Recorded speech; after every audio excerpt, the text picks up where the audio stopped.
Hey, good afternoon, everybody. The Democrats are hedging their bets that Joe Biden, the administration, will get out of this mess that they're in, that they will bring their approval rating from the basement beyond 43%. However, I've been super critical about the Biden administration with regard to their accomplishments and failures. And that's what I wanted to bring to your attention. Has the Biden administration, since the inauguration, since President Joe Biden and Vice President Kamala Harris come into office, what are their accomplishments? Other than touting the things that they say they're going to do, that they want to accomplish, what have they accomplished in the last few months? Well, let's begin with President Joe Biden. On January 20th, 2021, he signed into through an executive order, the discontinuation of the building of the wall in our southernmost borders. Now, is this an accomplishment or a failure? Well, if you're liberal and you're okay with open borders and letting anybody in that can swim across the Rio Grande or can be brought in by coyotes, then for you, this is an accomplishment. But for those of us who feel the need to have legal immigration standards, then for us, this is a failure. I have a friend who is an immigrant. He's been going through the process for 10 years, yet the Biden administration feels or has the compulsion to grant them amnesty. So how is it fair to my friend who's been doing it right, actually paying lawyers to keep his status, to keep his record with the State Department at the level where he would be considered or continue to be under consideration for a green card? Yet you're going to allow illegal aliens, right, that have broken the law and how they entered this country. So how is it fair to him? He pays taxes. He follows the rule of law, and yet he has to go through a 10-year plus process to become an American citizen. So to me, that is a failure. Now let's fast forward to August 31st, 2021. The deadline set by the Taliban to the United States of America for troop withdrawal out of the country. So for some, this is an accomplishment because we no longer have a U.S. military presence in the country. For me, it's a failure. It's a failure on two counts. The first count is that we withdrew, knowing that we had thousands of American citizens in the country. So why didn't the Biden administration and the State Department prioritize the evacuation of the civilians first? And secondly, we left billions of dollars worth of U.S. military equipment. We didn't destroy it. We just kind of like gift wrapped it and turned it over to the Taliban, who have now outfitted themselves with modern U.S. equipment that can be used against us or our allies. Or better yet, the terrorist organizations that are now free to operate within the country of Afghanistan can be outfitted with military-grade weaponry. So again, is this an accomplishment or a failure? And then we move on to September 6, 2021, in which the Taliban is holding U.S. citizens as hostages. The Taliban will not permit flights out of the country of U.S. citizens. However, the Biden administration has seen fit to evacuate 140,000 Afghani refugees, of which we don't know the percentage of those refugees that could be Taliban sympathizers, because we have no vetting system. We're just processing them willy-nilly without looking at any reason to disqualify from entering the country. I know that over a week ago, I had a podcast because I happened to be in a processing center where I saw Afghan families being processed and being brought in. So it gave me pride to think that, the U.S. was doing something. However, when I learned that there was no vetting system and that Americans, U.S. citizens, were left in Afghanistan, then my pride just kind of dissipated.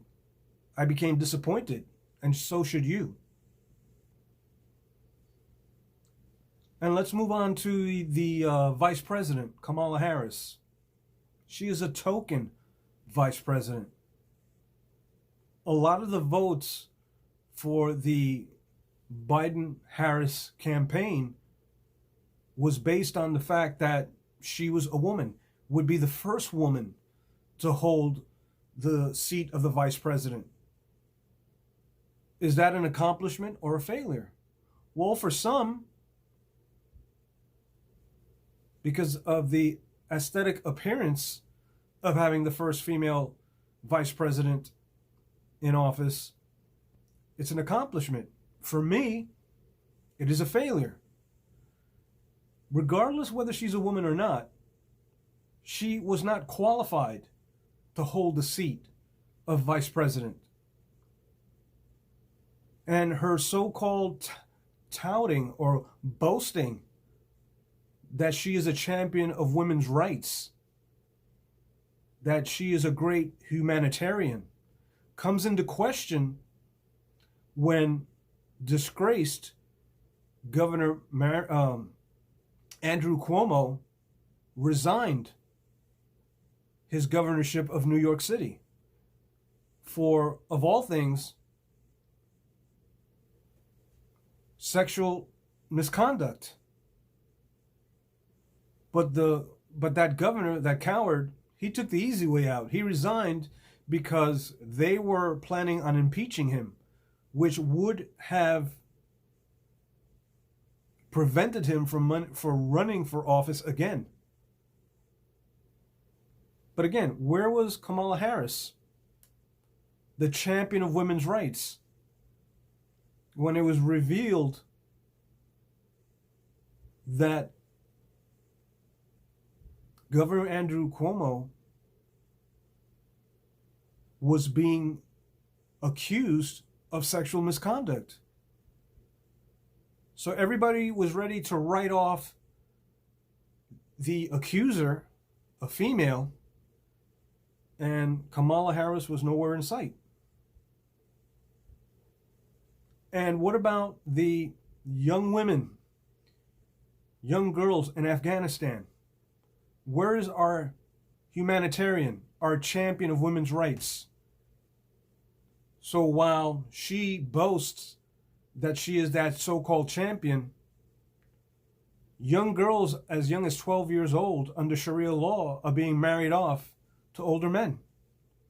Young girls who have no idea of what it is to be a grown woman, who will no longer have the opportunity to look at a childhood like young American girls in the United States.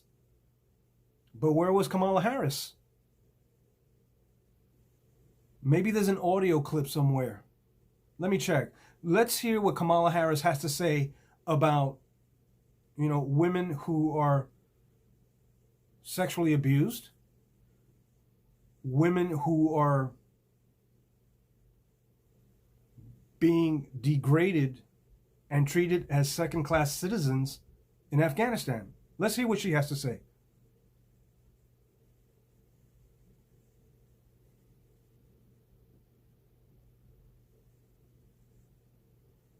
There's nothing wrong with the audio, folks. The truth is, the silence that you heard is the silence that Vice President Kamala Harris has chosen to take the side of, because she's all talk. She's not a champion of women. She's just a token woman put into office to sell the Biden ticket, which of course was very effective because he is the president. He is the commander in competence. And his administration, well, let's look at the State Department. Antony Blinken, with everything that's going on, hostage crisis in Afghanistan in particular, where was he? He was on vacation, folks. And we have U.S. retired military servicemen with the backing of certain Republican senators are running operations in Afghanistan to evacuate and rescue hostages being held by the Taliban. Where's the State Department? Where's Antony Blinken? Well, I'll tell you where he's at. He's providing a narrative to the media and to the nation that those operations were the idea of the State Department and that the personnel in the State Department are actually running those operations. Sorry, buddy, but that's a lie. But that's not unusual to find liars in the Biden administration, because Democrats in general, Democratic politicians, that's what they do. They pull the wool over your eyes. They promise you many things. They give your babies a lollipop, and behind their backs, they steal it. These leftist, socialist-leaning Democrats support this administration. You know why? Because birds of a feather flock together. That's why you'll never see the impeachment of either the president or the vice president, because the House majority are Democrats. And they're hoping that Biden can turn his disastrous first few months in office into a win. But it's not going to happen, folks. Just wait till those families, those U.S. citizens that come back to the United States and they get settled in. When they start talking to the media, they're going to tell you exactly what the Biden administration and the State Department did for them. Nothing. Only regular citizens using private funding ran and conducted operations in Afghanistan to help these families get out. Maybe these organizations should bill the Biden administration and the State Department for their efforts. You have to applaud those guys. Retired military soldiers taking the challenge to go out there and do what this administration couldn't do. Because what this administration represents is cowardice, the blame game, passing the buck. And hopefully the next 3.5 years, less than that, this administration goes a different direction. But I doubt it, because you know for a fact that President Joe Biden acts like he's a tough guy. You can see it in his televised addresses of the nation that he gets angry. You can feel that anger that he's purporting doing those televised events. But don't worry, like I said, Joe's a tough guy. If you get in his face, he'll ask you, hey, let's go to the back, and we'll duke it out. I am very critical of an administration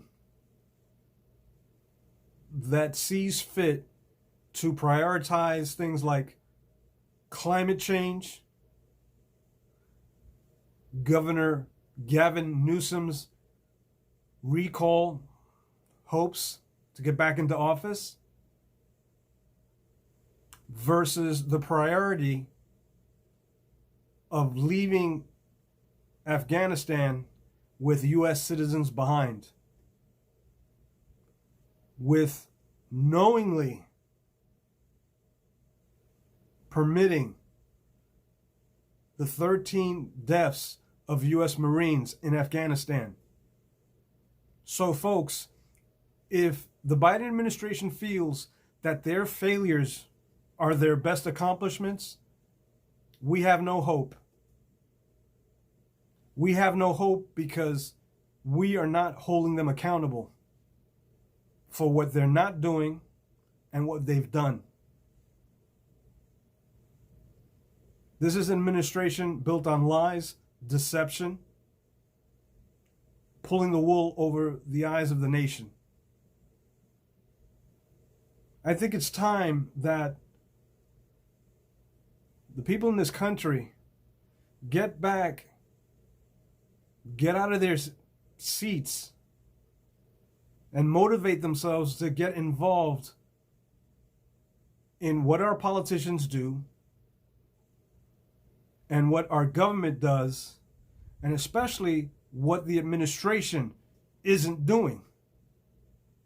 Like I always tell you, you have a cell phone, you have a computer, call, text, send an email, make your grievances known to this administration. Because obviously, President Biden is oblivious to the fact that his popularity as a president will go down in history as the worst president in history. Our commander in incompetence thinks he's doing a great job. Maybe he can sell that nonsense to liberals, snowflakes, these Generation Xers, millennials who have no concept of what the principles of freedom are. But I don't believe that nonsense, and neither should you. So wake up, America. Wake up. Thank you.